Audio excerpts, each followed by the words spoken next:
The night the Titanic sank is etched in history as one of the most tragic maritime disasters ever. Over 1,500 souls were lost, yet nearly 700 survived. But what made the difference between life and death on that fateful night? Today, we're diving deep into the stories of the Titanic survivors and uncovering why some lived while so many others didn't. If you've ever wondered how luck, strategy, and even human behavior played a role in survival, stick with me because this guide will give you insights you won't find in your standard history book. Survival often depended on your location on the ship. The Titanic was a massive vessel, stretching nearly 900 feet, with multiple decks and compartments. Those who were closer to the lifeboats and higher decks naturally had a better chance of making it into one of the few boats that were launched. For example, first-class passengers were located on the upper decks, giving them a clear path to the lifeboats. Many third-class passengers, however, were confined to the lower decks and faced locked gates and confusing corridors, making their escape far more difficult. For a modern survival lesson, think of it as understanding your environment before a crisis. If you know your exits and escape routes in advance, your chances of survival dramatically improve.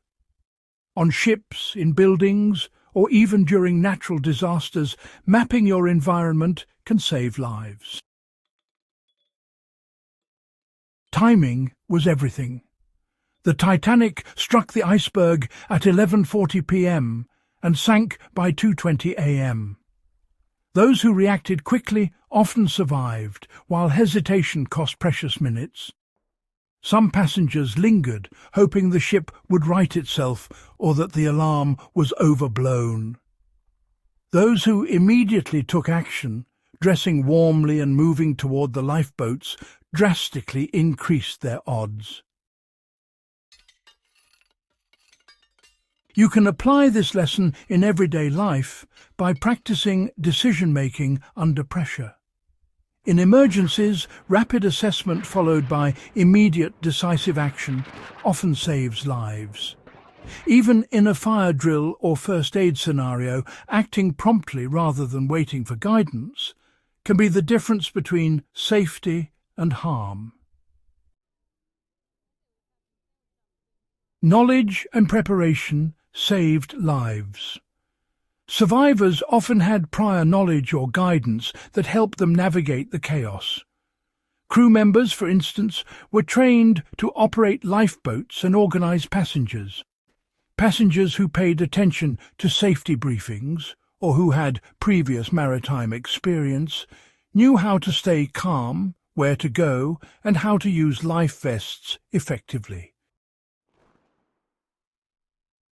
Practically speaking, this teaches the importance of preparation.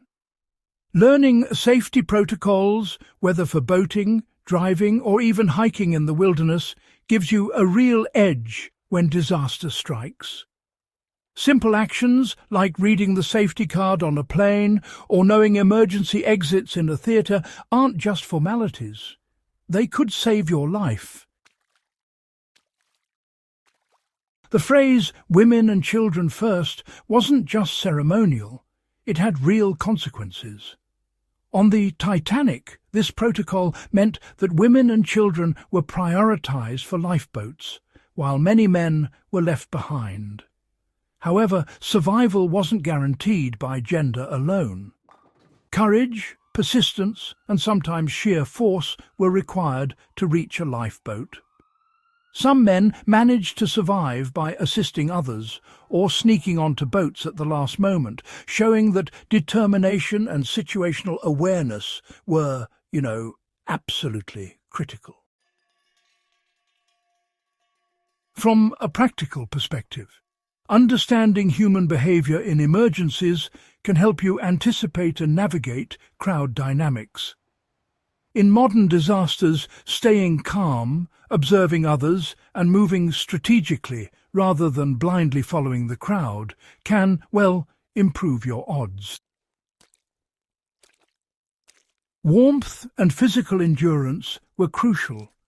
The frigid Atlantic waters were nearly lethal, and hypothermia claimed many lives even after passengers left the sinking ship. Those who survived often found floating debris, lifeboats or groupings of people to conserve body heat. The ability to remain calm, float effectively, and avoid panic in extreme cold made the difference between life and death. You can apply this knowledge by learning basic survival techniques. Floating on your back, keeping your head above water, and, using group strategies to preserve heat are all practical skills. Even a simple winter survival lesson, like layering clothing and understanding hypothermia, can be life-saving in unexpected situations. Finally, while luck undeniably influenced survival, who happened to be on a lifeboat or in the right corridor, preparation, awareness and quick action dramatically increased one's chances. Titanic survivors were often a combination of cautious planning, decisive action and resilience. For modern enthusiasts, the takeaway is clear. You can't control everything, but you can control your readiness and reactions. Preparing for emergencies, staying aware of your surroundings, and, honestly, practicing practical survival skills can turn a random act of luck into a calculated chance of survival. The story of the Titanic is more than a tale of tragedy. It's a masterclass in human behavior, preparation, and resilience. By studying why some survived while others didn't, we learn lessons that extend beyond history and into our everyday lives. From understanding your environment and acting quickly to preparation, awareness, and physical endurance, these principles are timeless and practical.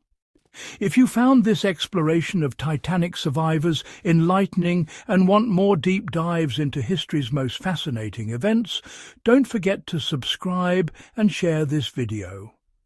By learning from the past, we not only honor those who lived and died, but also equip ourselves to face challenges in our own lives with courage and wisdom.